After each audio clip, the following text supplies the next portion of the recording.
Ooh, this is an interesting twist on this question because nobody knows how to get people out of cults. If they tell you they do, they're lying to you.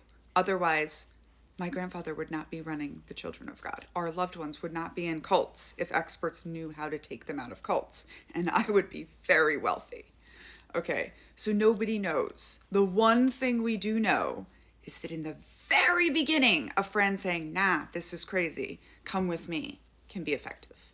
I'm Daniella, scholar of cults, extreme groups, and extremely bad leadership, and I wrote a book called Uncultured about growing up in one of the world's worst cults, the Children of God, and then going into the United States Army, one of the world's biggest cults. You can get signed copies here. Okay, so there was once a big high-level Scientology recruiter who left Scientology and was asked in an interview, what is the number one thing that stops you, right, when you're trying to get people in? And he said it's right in the very beginning, usually in their first encounter, when they're actively trying to get you away and alone in a room so they can start the programming, and a friend comes by and says, nah, this is crazy, we're not doing this, let's go.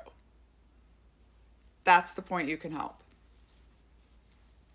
Most of the time, for most of us, it's too late once we realize that a cult has their hooks into somebody that we love. Which is not what we want to hear, but unfortunately, as I had to tell my boss in the military once, I'm the intelligence officer. I'm the expert on the bad guy. I'm not the morale. I'm not the chaplain. Like, it sucks. The reason that nobody knows how to break anyone else's indoctrination is because we all buy in full bore, hardcore to our indoctrination. It's actually impossible to brainwash you without you buying into your indoctrination. This is why children, young children, cannot be brainwashed. When young children are raised, held separate from the world, and only given one way of doing life, that is called mind grape.